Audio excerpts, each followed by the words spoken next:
Hey guys, welcome to my another blog. देखो दोस्तों, सबसे पहले तो मैं आप लोगों का हाथ जोड़कर माफ़ी मांगना चाहूँगा। मुझे माफ़ करना दोस्तों, क्योंकि मैं आप लोगों को 2 महीने से ब्लॉग नहीं दे पाया और ब्लॉग नहीं दे पाने की वजह सिर्फ और सिर्फ जिम्मेदारी है दोस्तों। जब से मेरे पापा मुझे छोड़कर चले गए तब से सारी जिम्मेदारियां मेरे ऊपर आ गई है दोस्तों। वो कहते हैं ना कि घर का छोटा लड़का होकर भी एक बड़े बेटे का फर्ज निभा रहा है, बस मैं भी कुछ यही तरह फर्ज निभा रहा हूँ दोस्तों।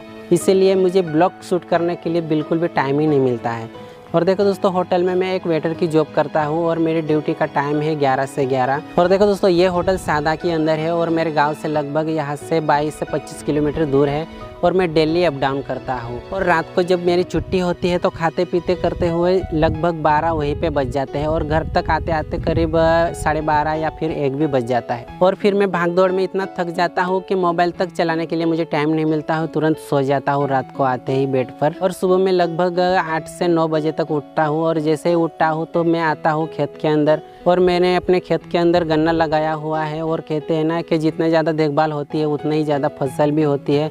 इसलिए मैं डेली उठकर खेतों के अंदर आ जाता हूँ, देखता हूँ खेत के अंदर घास तो नहीं हो गया है। ऐसा सब कुछ ध्यान देना पड़ता है दोस्तों। टाइम पे उसे दवाई देनी पड़ती है, टाइम पे उसे यूरिया देना पड़ता है, तब जाकर फसल होती है। इसलिए मैं इतना भागदौड़ करता हूँ कि मुझे ब्लॉग शूट करने के लिए बिल्कुल भी टाइम ही नहीं मिलता है दोस्तों। और देखो दोस्तों, मेरी सैलरी की बात करें तो मेरी सैलरी इतनी है कि होटल के अंदर कोई भी वेटर की नहीं होगी, इतनी ज़्यादा सैलरी है। तो पूरा मेरा घर का खर्चा, खेत का खर्चा, सारा कुछ मैं सैलरी के अंदर निकाल लेता हूँ। और देखो दोस्तों, अप डाउन का खर्चे की बात करें तो मैं सारा कुछ खर्चा टिप में ही निकाल लेता हूँ। देखो, मेरी सर्विस इतनी अच्छी है कि हर कोई कस्टमर मुझे 10, 20, 30 ऐसा कुछ देकर जाता है तो पूरा मेरा अप डाउन का खर्चा उसी में निकल जाता है। और देखो दोस्तों, जिस होटल में मैं काम करता हूँ उस होटल का नाम है प्रिंस। और देखो दोस्तों, ये होटल रेस्टोरेंट भी है और बार भी है। और ये होटल के अंदर आपको फूड भी मिल जाएगा और ड्रिंक भी मिल जाएगा। इसलिए हर कोई कस्टमर यहाँ पर आता है और थोड़ा बहुत ड्रिंक करता है और खाना भी खा के जाता है। और देखो दोस्तों, इस होटल की बात करें तो ये होटल इतनी फेमस है सादा के अंदर के सादा के अंदर ऐसी कोई भी होटल नहीं होगी और ऐसा खाना कोई भी होटल के अंदर आपको मिलेगा ही नहीं। पर देखो दोस्तों, बहुत लोगों को तो पता ही नहीं है कि प्रिंस होटल कहाँ पर है। पर जो लोग स्मार्ट है और स्मार्टफोन यूज करते हैं वो गूगल पे जाकर तुरंत सर्च मारते हैं और तुरंत होटल के अंदर आ जाते हैं। अगर आपको ये भी नहीं आता तो टेंशन लेने की कोई ज़रूरत नहीं। मैं किसी दिन आपको प्रिंस होटल का पूरा लोकेशन और पूरा बार और पूरा होटल कहाँ पर पड़ता है, कहाँ से आना है, कहाँ से जाना है, सब कुछ मैं डिटेल में आप लोगों को बताऊँगा और होटल भी दिखाऊँगा। और ये होटल कैसा है मैं आप लोगों को सब कुछ डिटेल में बताऊँगा। फिलहाल देखो दोस्तों, मैं कुछ दिनों के लिए छुट्टी ले लिया हूँ और आज मैं खेत के अंदर आया हूँ। थोड़ा बहुत टाइम निकाल के आपके लिए एक ब्लॉग शूट कर रहा हूँ।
तो देखो दोस्तों, आप लोगों ने देखा होगा ये था हमारा खेत और अभी बज रहे हैं शाम के लगभग 6 से 6:30 बज रहे हैं और लाइट जाने वाली है रात के 9 बजे। तो अभी बड़े भैया आ गया है तो अभी मैं निकलता हूँ घर पर।